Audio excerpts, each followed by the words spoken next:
আমি আজকে আর কাউকে ভয় পাই না। আমি আজকে বিশ্বাস করি যে আজকে আমাকে এই সত্য বলার জন্য কেউ গুম করে দিতে পারবে না, এই সত্য বলার জন্য কেউ আমাকে অ্যারেস্ট করবে না। সেই কারণে আমি বুকে সাহস নিয়ে আজকে কথাগুলো বলছি। আপনারা যারা বিএনপি নেতা ইলিয়াস আলীর অপেক্ষায় আছেন, তাদের জন্য দুঃখজনক সংবাদ। তাকে অনেক আগেই হত্যা করা হয়েছে।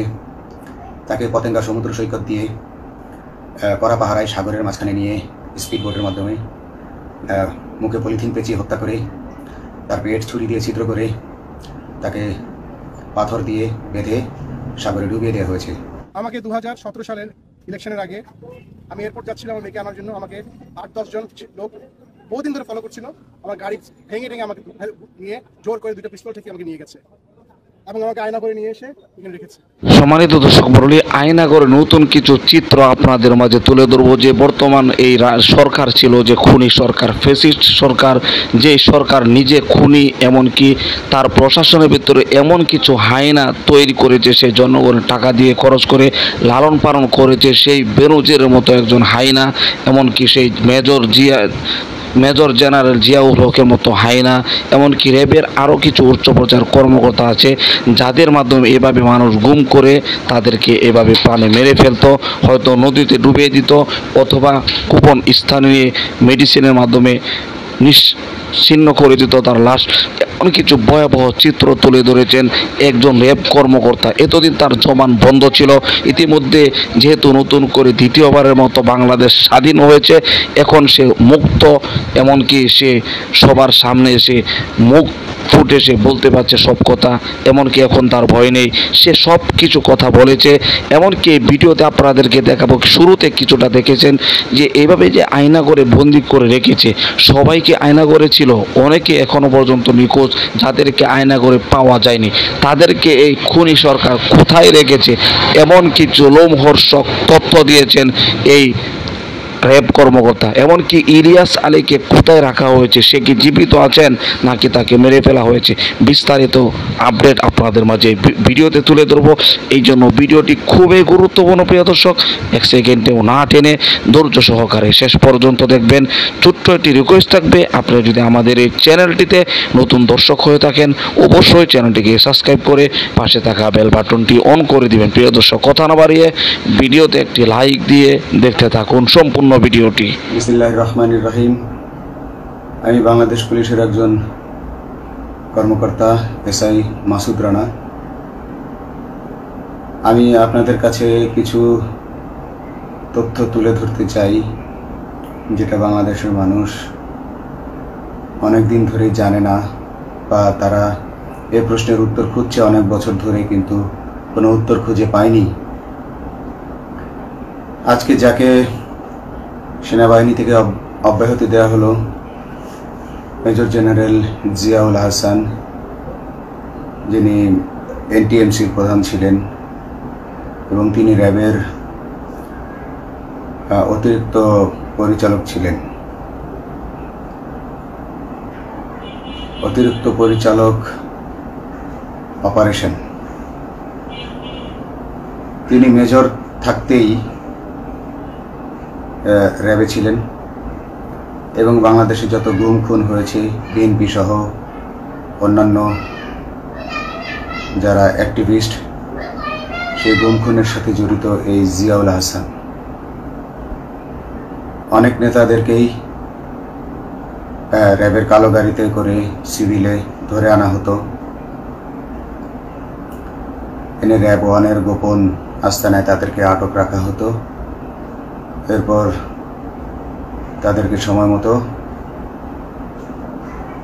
অজ্ঞাত স্থানে নিয়ে তাদেরকে হত্যা করা হতো এবং অজ্ঞাত স্থানেই তাদের লাশ হয়তো নদীতে ডুবিয়ে দেওয়া হতো, নয়তো তাদেরকে দাফন করা হতো, নয়তো অ্যাসিডের মাধ্যমে তাদের লাশকে গলিয়ে দেওয়া হতো। আমি 2014 অক্টোবর থেকে 2017 ডিসেম্বর পর্যন্ত র্যাব সদর দপ্তরে কর্মরত ছিলাম। তখন র্যাবের ডিজি ছিলেন বেনজির, যিনি আজকে দেশের হাজার হাজার কোটি টাকা চুরি করে পুলিশের হাজার হাজার কোটি টাকা চুরি করে পালিয়ে গেছেন বিদেশে। তো আমি দেখেছি অনেক মানুষকে কিভাবে অন্যায়ভাবে গ্রেফতার করে নিয়ে গুম করে রাখা হতো। আমি রিসেপশনে ডিউটি করতাম। গুম হয়ে যাওয়া মানুষের স্বজনেরা আমার কাছে আসতো, কিন্তু আমাদেরকে কঠোর নজরদারিতে রাখা হতো। সিসি ক্যামেরার আওতায় ছিলাম, তাদের সাথে আমরা ওভাবে কথা বলতে পারতাম না। তাদেরকে কোনো তথ্য দেওয়া নিষেধ ছিল আমাদের জন্য। কিন্তু তাদের স্বজনরা আসলে এসে যখন এখানে কান্না করতো, আমি নিজেকে ধরে রাখতে পারিনি। আমি অনেকের স্বজনকেই তাদের স্বজনের গুম হয়ে যাওয়া স্বজনের পরিণতির কথা জানিয়ে দিতাম।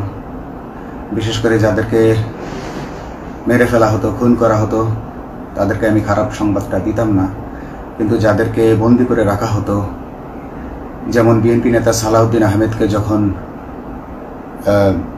অ্যারেস্ট করে আনা হলো, তিনি অ্যারেস্ট করার সময় ধস্তাধস্তিতে মাথায় আঘাত পেয়েছিলেন। তাকে র্যাব 1-এর গোপন কক্ষে আটক করে রাখা হয়েছিল দীর্ঘদিন। এরপর তাকে এক সময় ভারতে পাচার করে দিয়ে আসা হয়। তাকে অজ্ঞাত কারণে হত্যা করা হয়নি।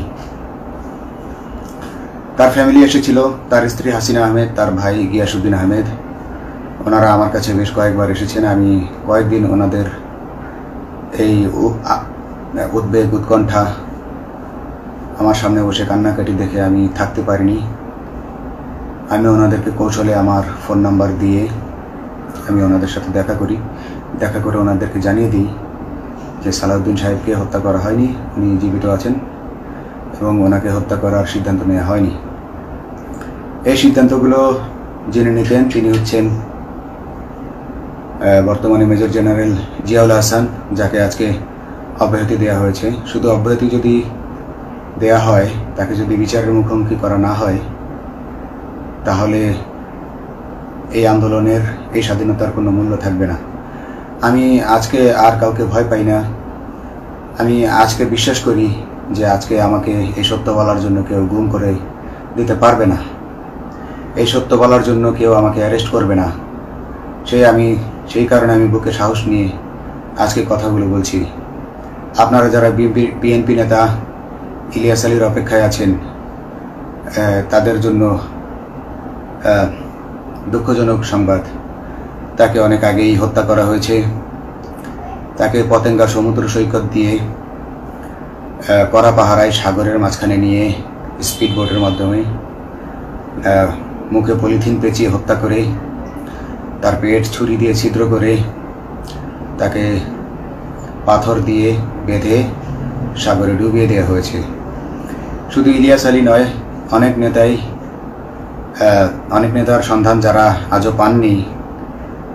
কিছু মানুষ তো ঘর থেকে উদ্ধার হয়েছে, কিন্তু যাদেরকে আপনারা পাননি, তাদের সবার এই করুণ পরিণতি হয়েছে। আমি যদিও তারা এই কাজগুলো গোপনে, অতি গোপনে করত এবং র্যাবের অন্যান্য শাখার কর্মরত কর্মকর্তা কর্মচারীরা এটা জানতো না, কিন্তু আমি অত্যন্ত বিচক্ষণভাবে আমি এই খবরগুলো নিতাম, কারণ আমি জানতাম এগুলো একদিন আমি প্রকাশ করতে পারবো। এবং এই দিনটার অপেক্ষায় ছিলাম আজকে এত বছর, মানুষের কাছে সত্য প্রকাশের।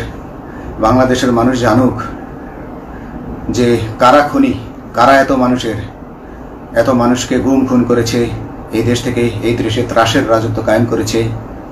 তারা মাদকের ক্রস ফায়ারের নামে যে হত্যা ট্র্যাডিশন চালু করেছিল, এই ট্র্যাডিশনের উদ্দেশ্য ছিল বিরোধী দলের লোকজনকে হত্যা করা। কারণ পুলিশ এবং সেনাবাহিনীর অনেকেই মানুষ হত্যা করতে ভয় পেত, তারা এটাতে অভ্যস্ত ছিল না।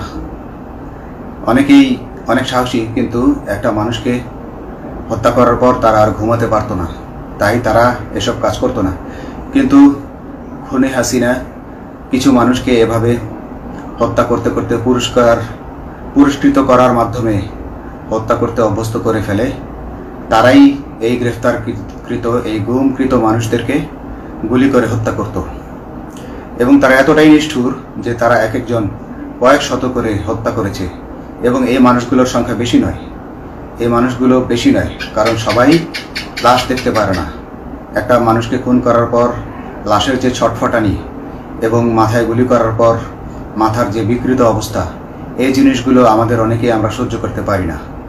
তাই আমাদের মধ্য থেকে কিছু হায়নাকে বেছে নিয়ে তারা একটা টিম গঠন করে, তাদেরকে র্যাব সদর দপ্তরে বেনজির আহমেদ প্রতি মাসে পুরস্কার দিতে ডাকতেন এবং প্রত্যেকটা র্যাবের বিভিন্ন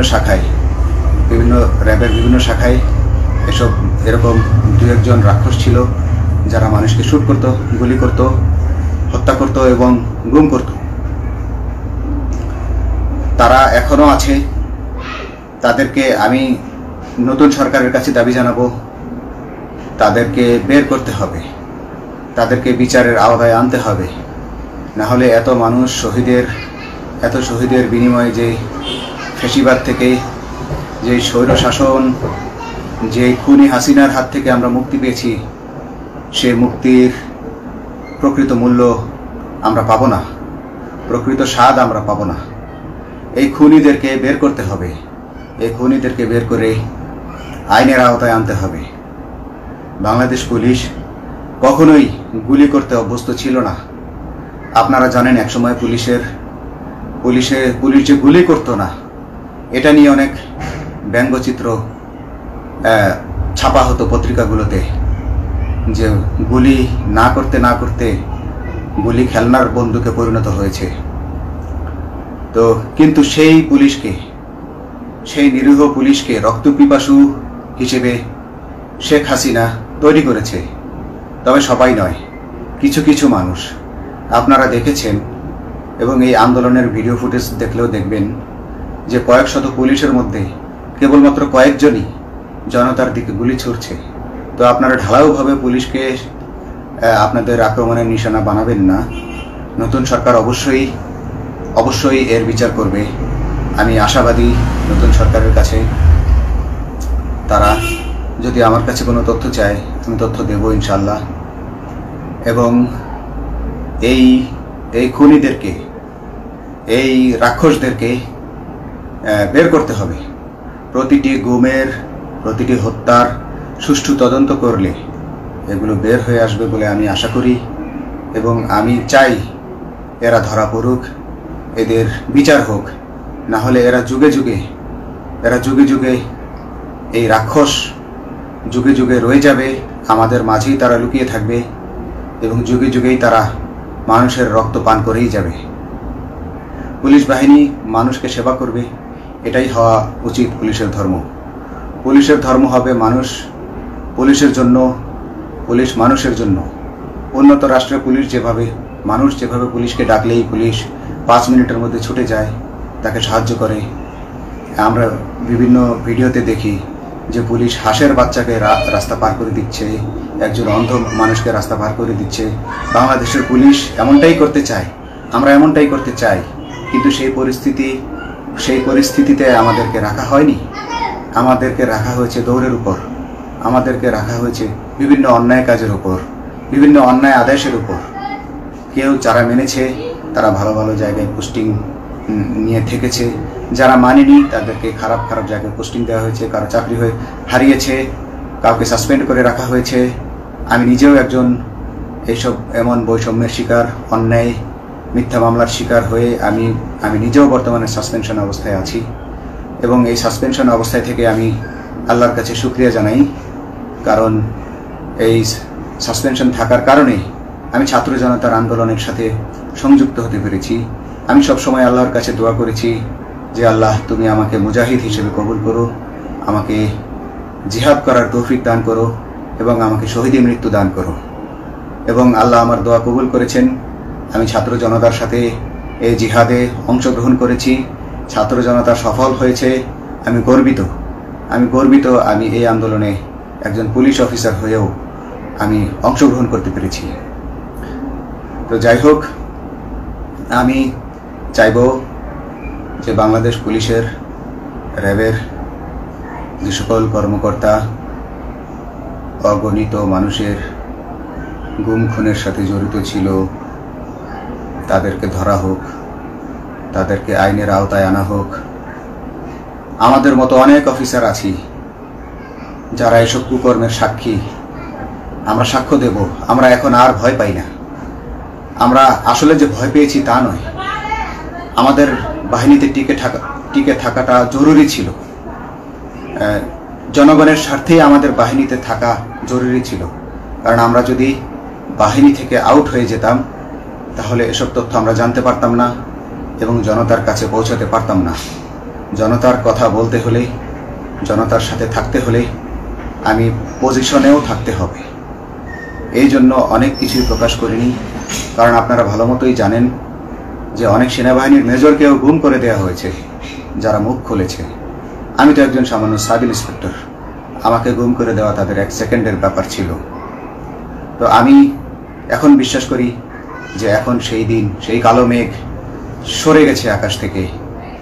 আকাশ মুক্ত হয়েছে, এই দেশ জালিমের শাসন থেকে মুক্ত হয়েছে। আল্লাহ তাআলা আমাদের উপর রহমত বর্ষণ করেছে। অগণিত মুসলিমের দোয়া আল্লাহ তাআলা কবুল করেছেন। অগণিত 18 কোটি মানুষের দোয়া আল্লাহ কবুল করেছেন। নইলে এইভাবে হঠাৎ করে 15 দিনের মধ্যে 15 বছর ধরে গড়ে ওঠা রাক্ষসের পতন ঘটা আল্লাহর রহমত ছাড়া, আল্লাহর রহমত ছাড়া এটা কখনোই সম্ভব হতো না। আমি আল্লাহর উপর ভরসা রেখে বলছি, আপনারা নতুন প্রশাসনকে ঢেলে সাজান, পুলিশ বাহিনীকে ঢেলে সাজান। এই সিস্টেমের মধ্যেই, পুলিশের এই সিস্টেমের মধ্যেই গণ্ডগোল আছে, নিয়োগের মধ্যে গণ্ডগোল আছে। আপনারা এই সিস্টেমগুলো পরিবর্তন করুন, আপনারা এই সিস্টেম পরিবর্তনে সাহায্য করুন এবং পুলিশ ডিপার্টমেন্টে যত ডিপার্টমেন্টাল পরীক্ষা আছে এগুলো তুলে দেন। এই ডিপার্টমেন্টাল পরীক্ষাগুলোর মাধ্যমে আমাদের ঊর্ধ্বতনরা আমাদের গলা সবসময় চিপে ধরে রাখে, ঠিক আছে? সেজন্য আমরা তাদের কাছে সবসময় আটকা থাকি। এজন্য আমরা অনেক কিছু বলতে পারি না, অন্যায়ের প্রতিবাদ করতে পারি না। তো এই সিস্টেম পরিবর্তন জরুরি। ডিপার্টমেন্টে কোনো পরীক্ষা থাকা যাবে না। কনস্টেবল হতে যারা একটা নির্দিষ্ট সময় পর তার বিভিন্ন কোর্স করানোর মাধ্যমে তার প্রমোশন হতে হবে। সাব ইন্সপেক্টরে ভর্তি হয়ে 5 বছর পর ইন্সপেক্টর হিসেবে পদোন্নতি পাবে। তার 5 বছর পর সহকারী পুলিশ সুপার হিসেবে পদোন্নতি পাবে। এভাবে আইন পরিবর্তন করতে হবে।